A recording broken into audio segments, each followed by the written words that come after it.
Well, good morning, everyone. Happy Monday to you. I hope that you had a refreshing time in the service yesterday and are feeling ready and excited to take on your week. Right now, this fall, we're traveling through and talking about this big thing, this big theme, all of us, hashtag all of us. And today I wanted to share a story and maybe a little insight that I have experienced along the way to help open and widen my aperture of what all of us can mean. When I was in seminary in the 1990s, late 90s, I was studying at Gordon Conwell Theological Seminary, and I was interacting with the Boston Theological Institute, which is a consortium of a bunch of different schools. And so I was able to go and take classes at a Roman Catholic institution, a Greek Orthodox institution, and other institutions. And eventually I wound up getting a chance as a seminarian to go to the World Council of Churches 8th Assembly in Harare, Zimbabwe. And this was a really profound experience for me. I was a young man coming from North Carolina, with probably a more narrow vision of what the Christian faith looked like, the Christian church looked like. And as I'd been in Boston, that had been widening, and then going to WCC, it just absolutely exploded. It wasn't just the opportunities to hear other Christians talk about their understanding of the gospel, their understanding of the mission of the church, their ways of reading scripture or practicing spirituality, their encounters with the divine. It was, I think, probably one of the most important experiences that I had was participating in worship. And oftentimes worship services would include several different languages.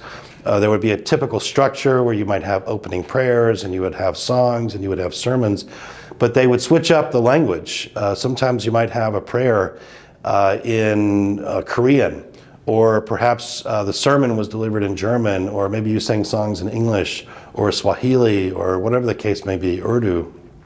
But at the very end of the service, and this was the most powerful moment, we always ended those services saying the Lord's Prayer together, but in our own languages.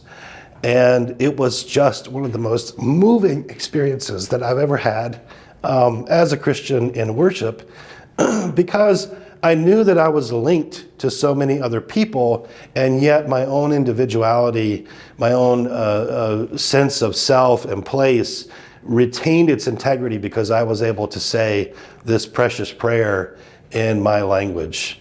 And that experience truly opened my eyes to the wide world. The language in the ecumenical movement, in fact, ecumenical typically takes on this idea of the whole inhabited earth. That language, that sense of a wide story, a wide church, a wide body of people really impacted me. The other thing, though, that happened, as you might imagine, at a gathering like that, there are not just Christians there, there are also observers of other religious traditions. So there are Buddhist monks, there are Muslim imams, there are representatives of all the major world religions and other maybe smaller religions that we're not as familiar with. And they came to observe and to see and to speak into the process and the various decisions that the churches were making about their future together. And that was it was challenging, but it was such a inspiring thing to see these different religious traditions talking to each other. It kind of reminds me, over time after this happened, I went into grad school and I had an opportunity to do a PhD, and I worked on a man named Johann Christoph Blumhardt. He was one of several people, and he made this observation about a passage at the very end of Luke. Luke's gospel ends with the ascension, when Jesus is kind of taken up into heaven. And this is Luke chapter 24, verses 50 through 51. And if you read it there, it says that as Jesus was preparing to leave, as he was preparing to ascend, he blessed his disciples.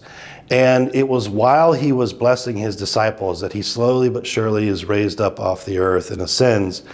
Now, whatever we think about the imagery of ascension, etc., we want to obviously be careful about that. But Blumhardt noted that in a sense, as Jesus is going further and further away, more and more of the earth is coming into view.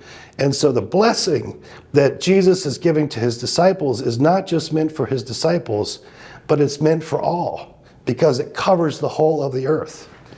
So on this Monday, as you think about this week, I pray that you allow your aperture to be widened and opened, so that you can see the ways that God is blessing not only you, but the earth, the world.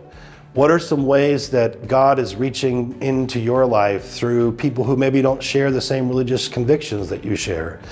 Maybe they don't share the same political convictions that you share, but still they might have a gift to offer to you.